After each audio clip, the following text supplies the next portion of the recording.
마태복음 28장 19절에서 20절까지 우리 다 같이 한 목소리로 읽겠습니다. 시작.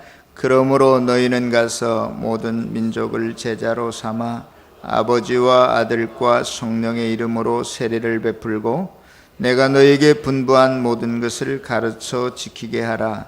볼지어다 내가 세상 끝날까지 너희와 항상 함께 있으리라 하시니라. 우리 다 같이 좋으신 하나님 찬양하겠습니다. 좋으신 하나님, 좋으신 하나님, 참 좋으신 나의 하나님. 다시 한번 좋으신 하나님, 좋으신 하나님, 좋으신 하나님, 참 좋으신 나의 하나님. 하나님의 사랑을 생각하면서 다시 한번 좋으신 하나님, 좋으신 하나님, 참 좋으신 나의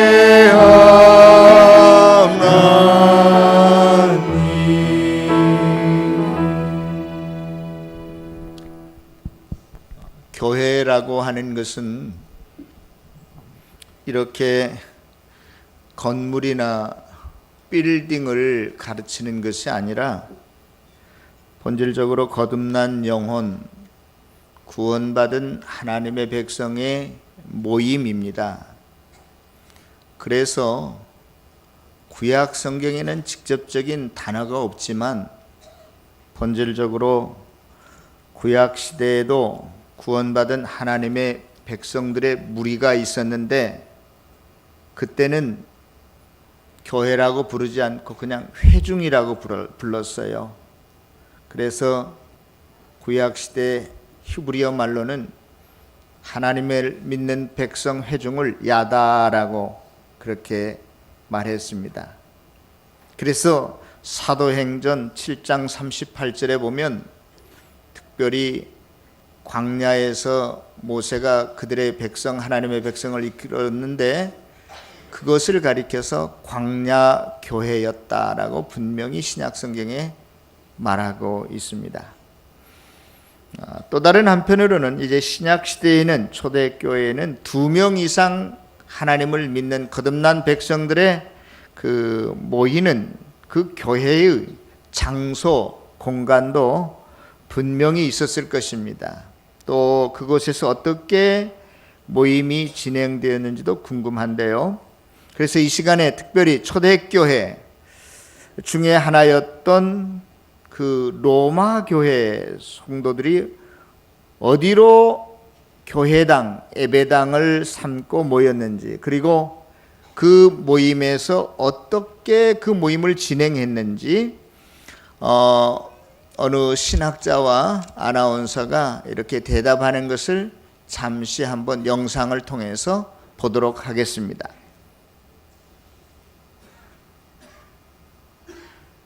I want to know what the first church was like.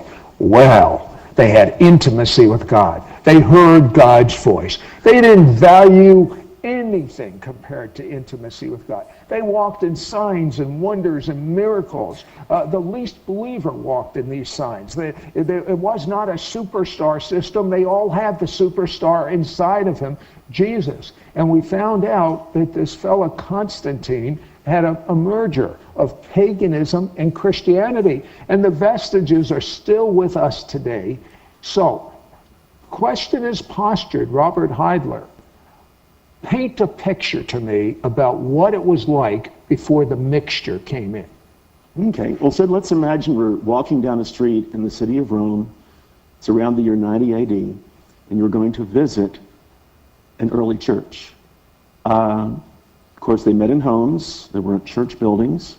Doesn't mean a church building is wrong, but that's not what they chose to do.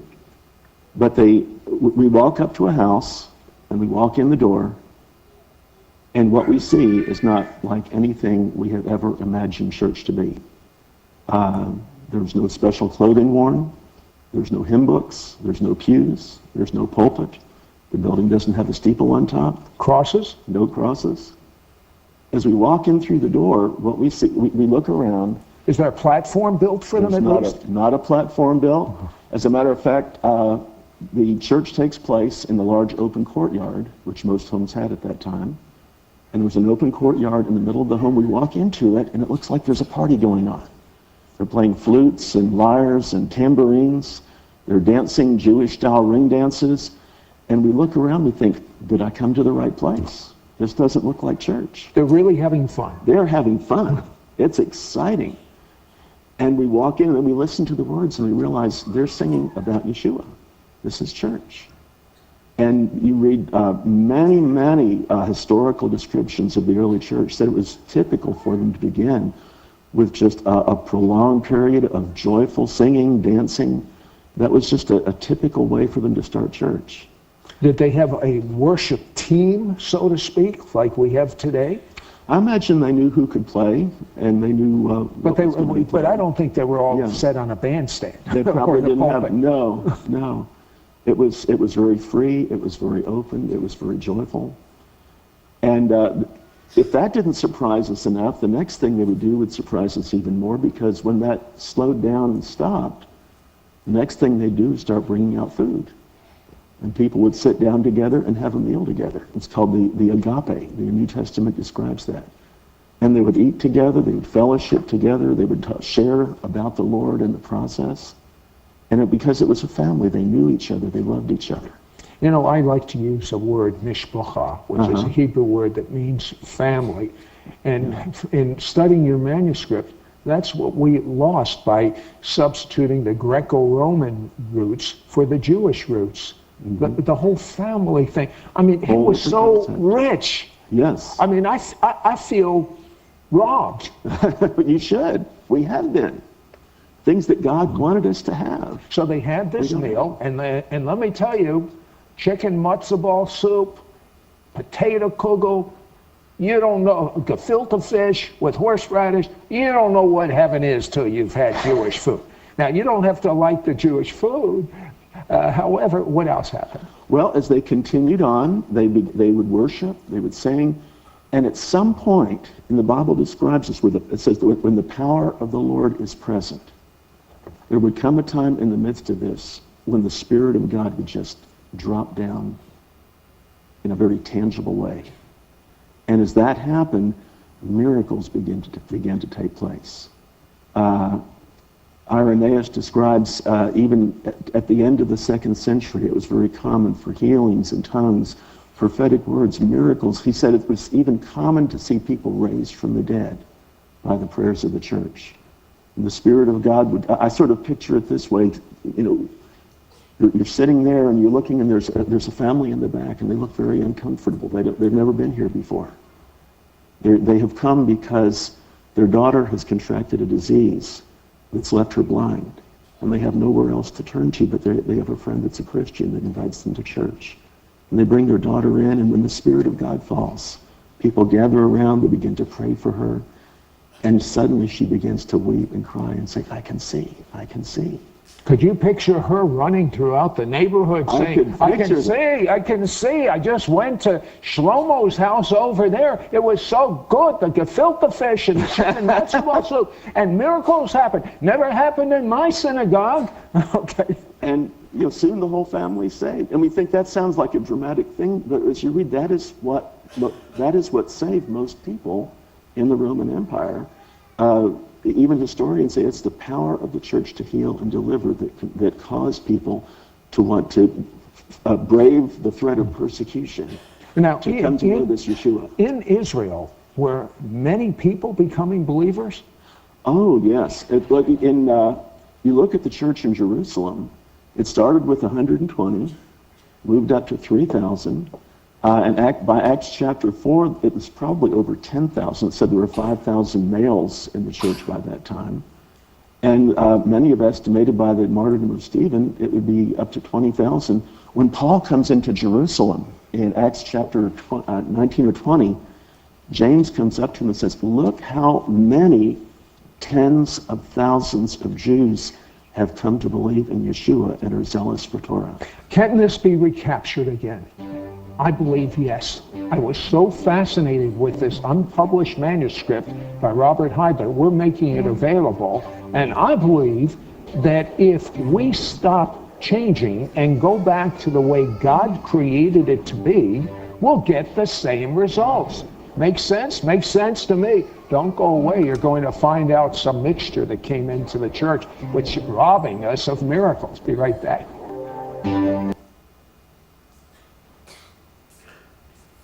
글자가 좀 적어서 그 보시기가 힘든 분도 계셨겠지만은요. 오늘 우리가 본 그 내용은 우리가 잃어버린 초대교회 하나님의 은혜와 구원의 역사와 놀라운 기적들을 다시 한번 회복하고 맛볼 수 있게 하는 것이 바로 가정교회 사역이다, 목장 모임이다라고 하는 것을 지금 말하고 있는 내용이거든요. 신약교회, 초대교회는 하나님과 친밀한 관계를 갖는 것과 영혼 구원하는 것, 그 이외의 것들은 별로 가치와 의미를 두지 않은 것 같습니다.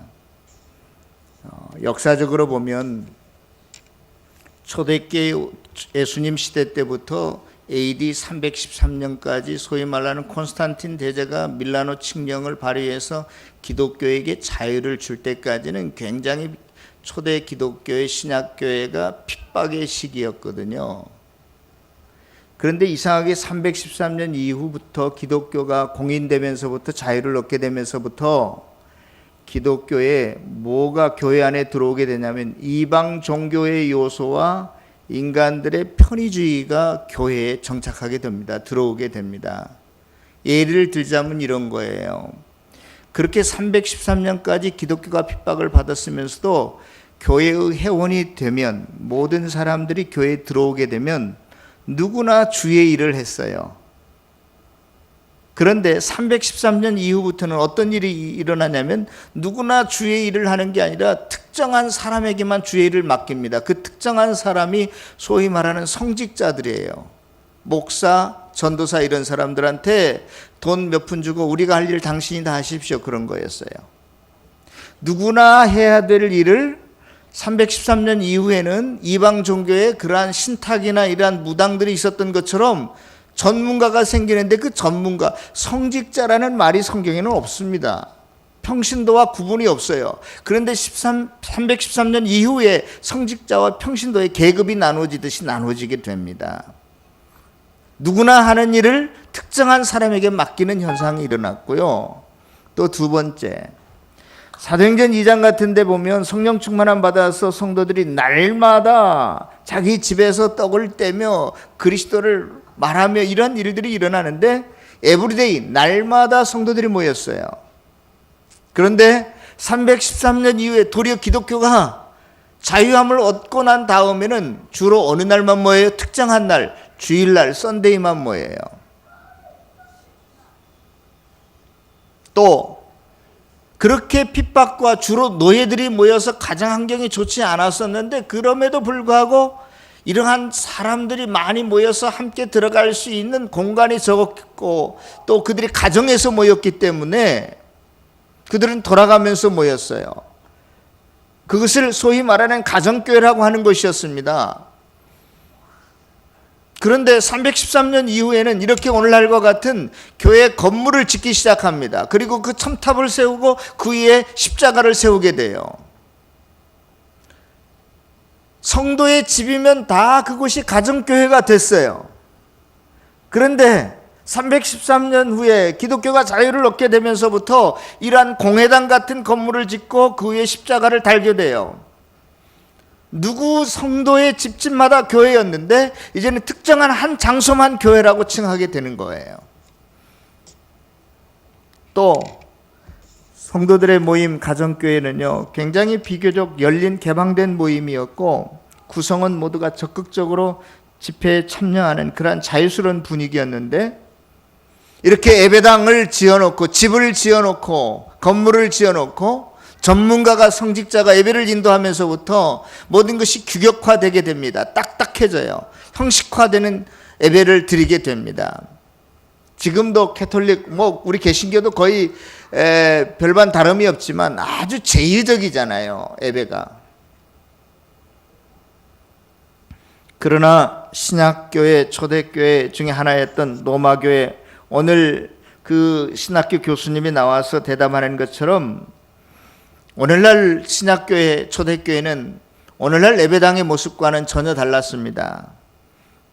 집안에서 모인다고 해서 강대상 하나 놓지 않았어요. 누가 인도하는 사람이 가운도 입고 하지 않았습니다. 무슨 성경책이 있었던 것도 아니고 찬송가나 무슨 팜프렛이 있었던 것도 아니죠. 성가대도 물론 없었을 거예요. 유대사에서 가장 흔한 피리하고 탬버린 정도 악기로 사용했습니다. 물론 무슨 이렇게 빔 프로젝트가 있었고 음향시설이 있을 리 만무하지요. 그러나 그 모임은 굉장히 즐거웠습니다. 기쁨으로 모였습니다. 그리고 춤과 노래로 시작했고, 춤과 노래가 끝나면 자연스럽게 음식이 나와서 음식을 나누었다라고 말하죠. 그리고 나눌 때 더불어서 예수님이 우리에게 무슨 말씀을 하셨나, 그때 어떤 사역을 하셨나도 나누고 자기의 삶을 나누었어요. 오늘 새로운 사람이 있는데 그의 딸이 앞을 보지 못합니다. 기도했을 거예요. 그런데 기적이 일어납니다. 눈을 보게 되죠. 눈이 뜨게 되죠. 방언과 기적들이 일어나고 예언도 하고. 이레네우스라고 하는 그 사람은요, 2세기 때부터 가정교회 모욕을 사역을 할 때 거기에는 죽은 사람도 많이 살아났다라고 하는 역사적인 기록물이 있다라고 말합니다. 그들은 가정교회 모임 안에서 하나님을 경험하고 하나님의 임재를 체험하고 하나님을 높이고 찬양하고 경배하고, 그래서 처음에는 12제자였던 사람들이 120명으로 늘어났고, 사도행전 2장 이후에는 성령 충만한 받은 그 무리가 4장에 가면 몇 명으로? 3,000명으로 5,000명으로, 그것도 남자만 5,000명이니까 여자와 합치면 10,000명, 20,000명은 좋게 됐을 거다. 놀랍게 영혼구원의 역사가 이루어져 갔습니다. 이 가정교회 사역은 초대교회의 일반적으로 로마 제국하에서 사람들이 구원받게 되는 하나의 방법이었습니다. 그래서 가정교회 사역을 우리가 하게 되는데, 가정교회 사역을 위해서 가정교회 사역하는 운동이 아니라 신약 성경으로 초대교회로, 그래서 우리가 한번 돌아가보자 하는 운동이 가정교회 사역입니다. 성경대로 한번 해보자는 거예요. 비록 시대가 달라졌지만, 우리가 지금 조선시대의 옷을 100년 전, 200년 전 옷을 입고 다니는 사람은 없어요. 물론 복음의 진리도 시대에 따라서 문화의 옷을 입었지만, 또 입고 확장될 수 있지만, 우리가 한번 성경대로 돌아가서 해보자는 거예요. 로마서 16장의 마지막에 보면 로마 교회에 여러 가지 가정교회들이 있었는데 그 사람들에게 문안하는 것이 나옵니다. 로마 교회 안에는 브리스길라와 아굴라라고 하는 목자와 목녀의 이름이 나오죠. 그러면서 그 이야기를 하면서 그의 집에 있는 교회에 문안하노니 그랬어요. 성경은 교회라고 하는 단어를 쉽게 쓰지 않습니다. 오늘날 우리 교회 밖에 가면 많은 선교단체들이 있지만 그것을 교회라고 말하지 않는데, 몇 명 모이지 않는 집에서 모이는 그 가정교회를 교회라고 성경은 명칭합니다. 골로새 4장 15절에 보아도 나오디 교회 안에 눈바라고 하는 여인이 있었는데 그는 여자였는데도 불구하고 목자 역할을 했던 것 같아요. 그래서 눈바와 그 부인의 집에 모이는 교회, 이렇게 말합니다. 빌레몬 집에 모이는 교회, 빌레몬서 1장 2절에 기록되어 있습니다. 저와 여러분들도 이제 우리 교회가 가정교회를 시작하게 되는데, 이 가정교회는 성경대로 한번 해보자는 운동이고, 또 초대교회가 했던 방법들을 우리도 한번 해보자는 것이에요. 그래서 독일과 미국과 몇몇 교회 나라에서 시작이 됐지만, 이 가정교회 운동은 지금 미국뿐만이 아니라 독일뿐만이 아니라 아시아와 아프리카와 또한 선진국과 후진국, 공산주의와 자본주의 할 것 없이 지금 전 세계적으로 급속하게 확산되어지고 있는 운동이라고도 볼 수 있습니다. 가정교회 사역이 하나님의 나라를 확장해 나갔던 방법이고 영혼 구원의 전략이었던 것은 분명한 사실이었던 것 같습니다. 이제 오늘 본문을 보면 마태복음 28장 마지막 부분인데요.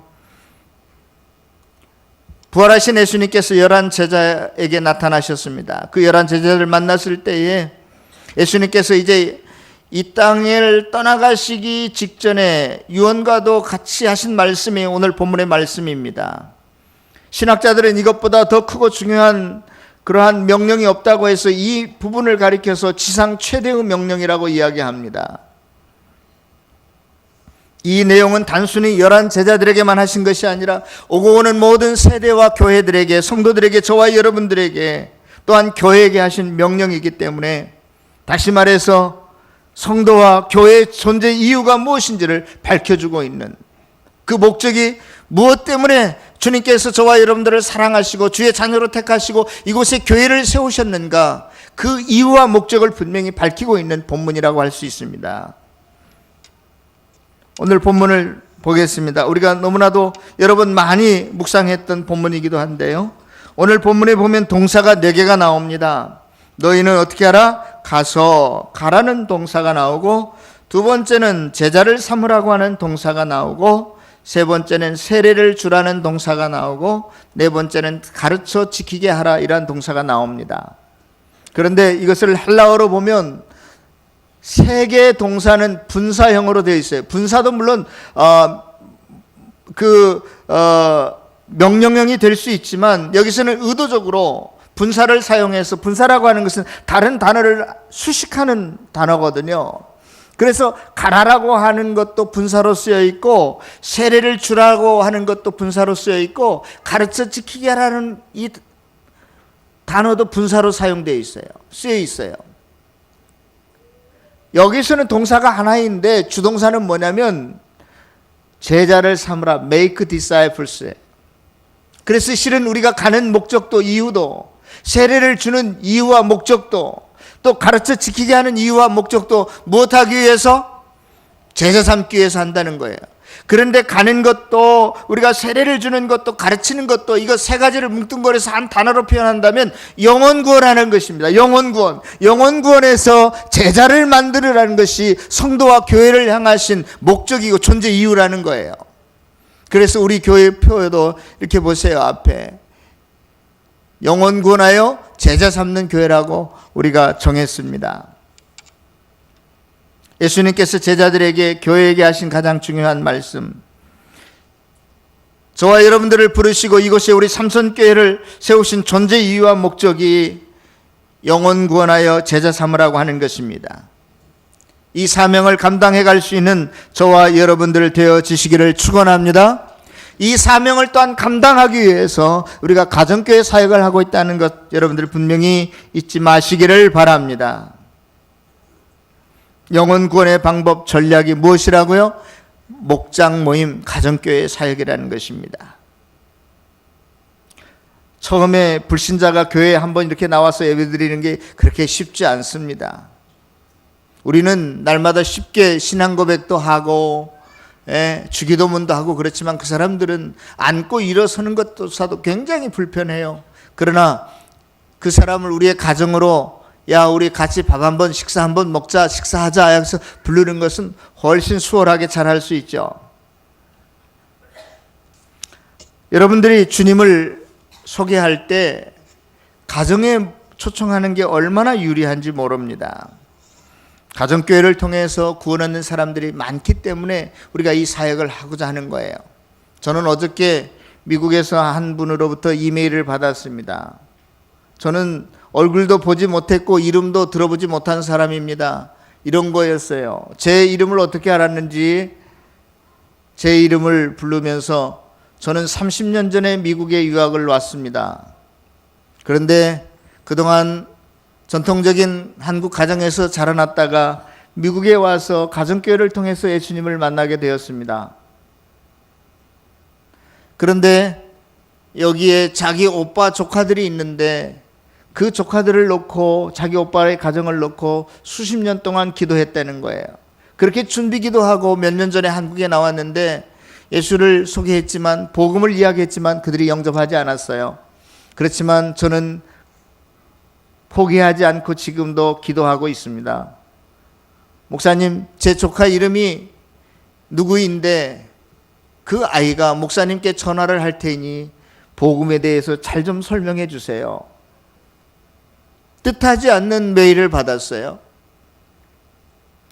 사랑하는 성도 여러분, 저와 여러분들은 예수를 너무나 쉽게 믿었을런지 모르지만 예수를 믿고 싶은 사람은 믿겨지지가 않고 이 분위기가 너무나 어색해서 낯설어서 찾아오지 못하는 사람들도 많이 있다고 합니다.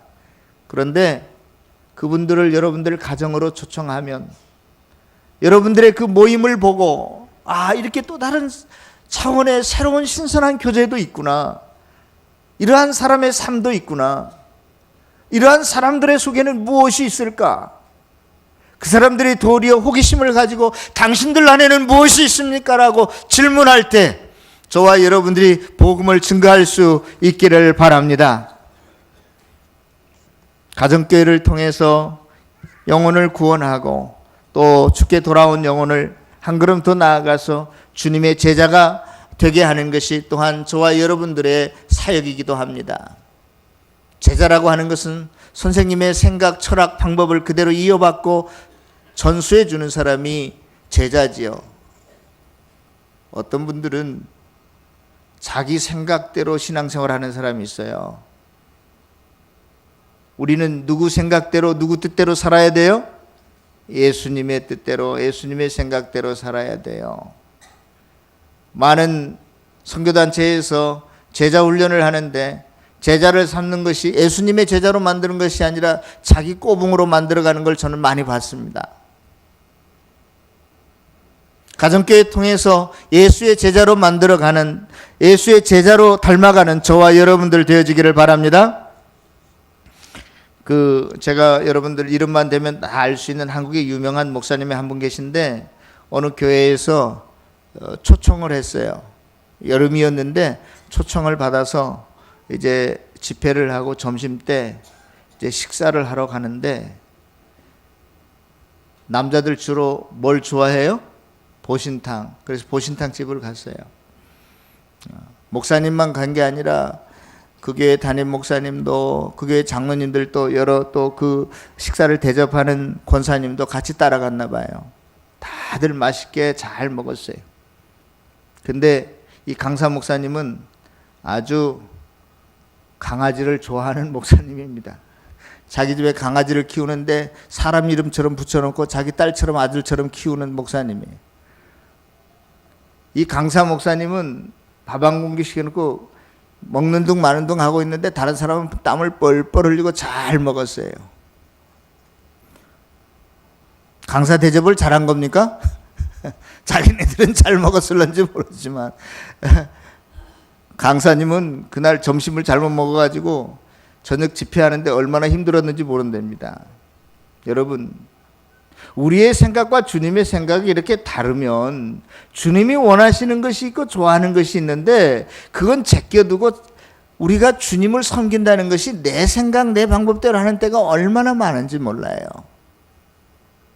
영혼 구원하여 제자를 삼으라고 하는 것은 주님의 인격과 삶을 닮아가는 사람으로 만들으라는 것인데 주님의 인격 성품을 닮으라는 이야기 아니겠어요? 주님이 원하셨던 일을 하라는 거 아니겠어요? 주님의 인격은 갈라디아서 5장에 나오는 성령의 9가지 열매라고 말할 수 있고 주님이 가장 원하셨던 사역, 주님께서 이 땅에 오셨던 목적은 영혼 구원하는 것입니다. 저와 여러분들의 앞으로 그러한 예수님의 인격과 사역을 닮아가는 저와 여러분들 되어지기를 바랍니다. 다시 말해서 예수님의 제자는 예수님의 성품을 담지 않고 예수님처럼 영혼 구원하지 않으면 그건 제자가 아니에요. 요한복음 15장에 나는 포도나무에 너희는 가지니 하면서 주님께서 분명히 말씀하십니다. 내가 그 안에 거하면 사람이 많은 열매를 맺나니 너희가 열매를 많이 맺으면 내 아버지께서 영광을 받으실 것이요 너희가 내 제자가 되리라 그랬어요. 뭘 많이 맺을 때 하나님께서 영광을 받으신다고요? 열매를 많이 맺을 때, 그리고 너희가 비로소 그때 내 제자가 되리라고 말씀하셨습니다. 올해는 각 목장마다 개인마다 VIP 캠페인을 좀 벌였으면 좋겠어요. 여러분들의 목장이 새로워지는 것은 다른 게 아니라 새로운 영혼이 VIP가 여러분들의 목장 안에 들어오는 거예요. 내 남편이 VIP가 될 수도 있고 내 아내가 VIP가 될 수 있고, 우리 교인들 중에 연세가 많은 분들 중에 특별히 이러한 현상들이 많이 있는데, 자기 남편이 자기 따라오는 게 거추장스러워. 그래서 따라오지 말래. 교회 나가고 싶어도 나오지 말래. 예? 세상에 이런 분이 있어요? 자기 아내가 좀 따라오고 싶어도 당신 다른 데로 가. 다른 목장으로 가. 올해는 다 제가 묶어놨습니다. 응? 자기 형제자매가 VIP가 될 수 있고 자기 부모님이 VIP가 될 수 있어요. 그런 분들을 다 이번에는 꼭 목장 모임에 초청하고 동참할 수 있기를 바랍니다. 여러분들 목장 안에 여러분들의 신앙이 성장하려면 제일 먼저 여러분들을 통해서 새로운 영혼들이 주께 돌아와야 돼요. 그게 아니면 여러분들이 무슨 11조를 잘 내는 것 같고 예배 잘 참석하는 것 같지만 그건 형식적으로만 왔다 갔다 하는 것이죠. 신앙 성장이 이루어지지 않습니다. 여러분들이 가장 좋아하는 게 뭐예요? 돈이에요? 자식이에요? 그런데 성경은 자식보다 돈보다도 자기 남편보다도 아내보다도 더 가치 있고 중요한 것이 있는데 복음이고 생명이고 영원한 진리라는 거예요.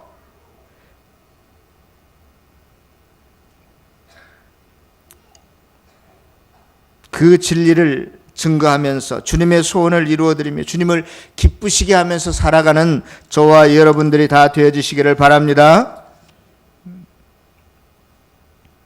그러면 좀 더 구체적으로 어떻게 주님의 제자를 삼아야 될까? 주님의 제자를 훈련하는 방법, 마가복음 3장에 나와 있는데 예수님께서 12제자를 세우사 같이 있게 하시고 그랬어요. 예? 같이 있게 한다라고 하는 것은 여러분과 저와 여러분들이 한 집에서 살고 어디 갈 때도 같이 간다라고 하는 것은 저를 다 뭘 하는지, 어떻게 행동하는지, 어떻게 말하는지를 본다는 이야기 아니겠어요?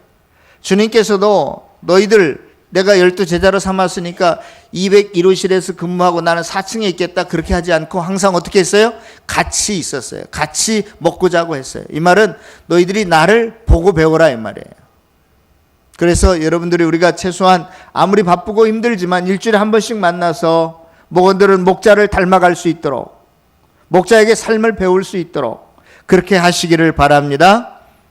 그 다음에 예수님께서 12제자를 세우시고 같이 있게 하시고 또 뭘 하게 하셨어요? 전도하시게 하셨어요. 그러니까 이 영혼구원 전도는 우리가 생명 끝날 때까지 해야 되는 것이에요. 우리가 움직일 수 없어도 기도로라도 전도해야 되는 거예요. 영혼구원 해야 되는 거예요. 마지막에 한 가지 더 나오는데 귀신을 내어 쫓는 권능도 가지게 하려 하심이라 이랬어요. 이건 파워를 이야기한다는 것이죠. 물론 귀신을 쫓아낼 수 있지만 단순한 귀신 쫓아내기라기보다는 여러분들의 부부와 가정생활 속에서 여러분들의 학교와 직장에서 그리스도인다운 삶을, 이 세상에 빛된 삶을, 능력 있는 삶을 그들에게 보여주라는 거예요. 여러분들의 가정으로 돌아가서, 여러분들의 목장으로 돌아가서, 일터로 돌아가서 정말 그리스도인답게 살라는 것입니다. 능력 있는 삶, 섬기는 삶을 살아갈 수 있기를 바랍니다. 정말로 올 한 해는 저와 여러분들이 무엇보다도 영혼 구원하고 그래서 주님의 소원을 이루어드리고 주님을 기쁘시게 하는 사람들, 주님을 기쁘시게 하는 가정들, 목장들, 온 교회가 되어지기를 다시 한번 주의 이름으로 축원합니다.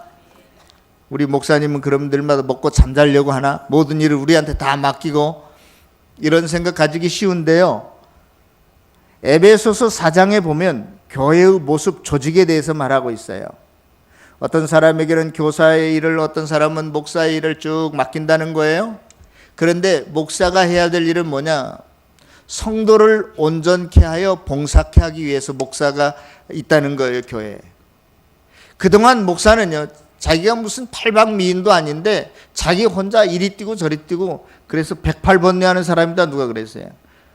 목사들이 하는 일이 뭐 크거나 작거나 사이즈가 크거나 큰 교회나 할 일이 그렇게 많다는 거예요. 예? 목사가 하는 일은 여러분들이 그 축구 경기에 비하면 목사가 유니폼을 입고 롱그라운드에 가서 뛰는 게 아니라 롱그라운드에서 선수들이 뛰고 그 선수들을 감독하는 사람이 누구죠? 조련하는 사람이 코치석에 앉아있는 코치잖아요. 감독이잖아요. 목사가 일하려고 하지 말고 여러분들이 일하게 만드는 전문 조련사가 저예요. 저. 에베소 4장에서 그것을 말하고 있어요. 여러분들이 온전케 되어 교회를 세우는 것입니다. 봉사의 일을 하게 하는 거예요. 그 봉사라고 하는 말이 어떤 말이냐면, 죄송합니다, 목사를 미니스터라고 하거든요. 그런데 그 봉사가 미니스트리예요. 미니스트리. 여러분들이 사역하게 만드는 거예요. 목양하게 만드는 거예요. 그래서 목자는 가정교회의 목사와 같은 역할을 하는 거잖아요. 이제부터 저와 여러분들이 함께 이 주님의 교회를 세워가고 일해갈 수 있는 주의 일꾼들이 되어지기를 축원합니다. 교회를 세우는 것은 제가 아니라 여러분들이란 말이에요. 성경은 분명히 말하고 있어요. 여러분들이 평신도들이 교회를 세우는 것이고 주의 일을 감당하는 것이다, 그렇게 말하고 있어요. 그 영광스러운 사역을 여러분들이 놓지 마시기를 바랍니다. 마지막으로 한 가지만 더 말씀을 드리겠습니다. 저는 어저께 우리 신군사님의 장례식을 마치고 돌아오면서 베드로전서 4장 7절을 묵상했어요. 거기에 보면 만물이 가까웠으니 그러므로 너희는 정신을 차리고 근신하여 깨어 기도하라, 그러한 내용이거든요. 이건 2000년 전에 베드로가 한 말이에요. 2000년 전에 만물이 어떻게 해요? 마지막이 가까웠다는 거예요. 2000년이 지난 오늘날은 얼마나 더 가까워졌겠습니까? 물론 우리는 주님이 언제 이 세상을 심판하실지 재림하실지 그 시간은 분명히 알 수 없지만 그 시점에 점점 더 다가온 것만은 사실이에요. 여러분들, 저와 여러분들의 개인적 삶도 마찬가지입니다. 그럴 때 우리가 뭘 해야 되겠느냐? 정신을 차리고 어떻게 해요? 근신하고 깨요? 기도하라는 것이에요. 기도하라는 것. 저는 20여 년 전에 이 교회에 부임해 왔습니다. 정확하게 1995년도였는데요. 얼마나 경제가 어려웠는지 몰라요. 2년 있다가 1997년도에 IMF라는 것이 왔어요. 그때부터 지금까지 경제가 좋아진다라는 전망을 경제학자들이 한 번도 내놓은 적이 없습니다. 또 이 나라의 언론이 옛날에는 그 상식적인 수준에서 잘못된 것들이 있어도 이렇게 좀 컨트롤이 필터링이 되어 있는데, 요즘은 그런 것 가리지 않고 의식적으로 도리어 교회의 그 성도들의 그 약점들을 잘못한 것을 도리어 대서특필해서 교회가 이미지가, 성도의 이미지가 얼마나 부정적이 되어버렸는지 몰라요. 이러한 어려움 속에서 저와 여러분들이 어떻게 해야 될 것인가? 그저 낭망하고 그저 낙심하고 우리의 입을 닫아야 될 것인가? 우리의 믿음이 도리어 흔들릴 때가 많이 있습니다. 개인적으로도 경제의 문제, 재정의 문제, 자녀의 문제, 이런 것들로 인해서 굉장히 힘들고 어려운 사람이 많이 있어요. 이럴 때 저와 여러분들이 해야 될 것 한 가지가 있다면 주님을 찾는 일입니다. 기도의 골방에 들어가는 것입니다. 저와 여러분들이 다시 하나님 앞에 무릎을 꿇는 것입니다. 이 세상은 저와 여러분들을 향해서 공격해오고 저와 여러분들을 향해서 비난하고 미쳤다고 말할지라도 저와 여러분들은 기도해야 됩니다. 여러분들의 짐이, 인생의 짐이 아무리 무거워도 주님께서 이렇게 말씀하셨습니다. 수고하고 무거운 짐진 자들아 다 내게로 오라. 내가 너희를 쉬게 하리라고 약속해 주셨어요. 너희들이 구하고 찾고 두드리라. 그러면 너희의 기도를 응답해 주시겠다고 약속하셨습니다. 주님께서 이 집은 만민이 기도하는 집이라고 말씀하셨습니다. 여러분들이 힘들고 어렵지만 현실은 팍팍하다 할지라도 기도 시간에 하나님을 만날 수 있기를 바랍니다.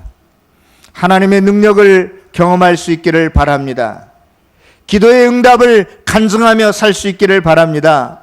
그럴 때 세상 사람들이 우리를 보고 놀랄 것입니다. 저와 여러분들이 다시 한번 주님의 뜻을 이루고 하나님께서 나를 택하시고 사랑하시고 구원받게 하시고 이곳에 교회를 세우신 존재 이유와 목적이 무엇인 줄 아시고 올 한 해도 그 일에 최선을 다하는, 그 일에 충성을 다하는 저와 여러분들이 다 되어지시기를 다시 한번 주님의 이름으로 축원합니다. 기도하겠습니다. 사랑과 은혜가 풍성하신 만군의 여호와 하나님 아버지, 우리들 너무나도 연약하고 부족합니다. 이 세상에 하나님 길들여져 있고 우리 또한 개인적인 삶의 어려움들, 고난들로 인해서 우리의 믿음이 흔들릴 때가 많이 있습니다. 주님, 그러나 다시 한번 하나님께서 나를 택해 주시고 이곳에 세우신 교회의 존재, 이유와 목적을 깨닫게 도와 주시옵소서. 내 개인의 삶이나 우리 교회의 사명이 영혼 구원하여 주님의 제자 만들어가는 것임을 깨닫게 도와주시고 우리가 이 일에 더욱더 진력하기를 원합니다. 너희는 먼저 그 나라와 의를 구하면 이 모든 것을 너희에게 더해 주시겠다라고 약속하셨사오니 하나님 아버지여, 주님을 기쁘시게 하는 사람, 주님의 뜻을 이루는 사람, 영혼 구원하여 제자 삼는 성도들과 목장과 온 교회 위에 하나님께서 놀라운 은혜와 복을 더하여 주시옵소서. 저들의 가정에 복 주시고 목장에 복을 허락하여 주시옵소서. 온 교회가 주께 영광 돌리며 올 한 해를 살아갈 수 있도록 도와 주시옵소서. 모든 것 다 주님께 맡기오며 우리를 구원하여 주신 예수님 이름으로 기도드리옵나이다.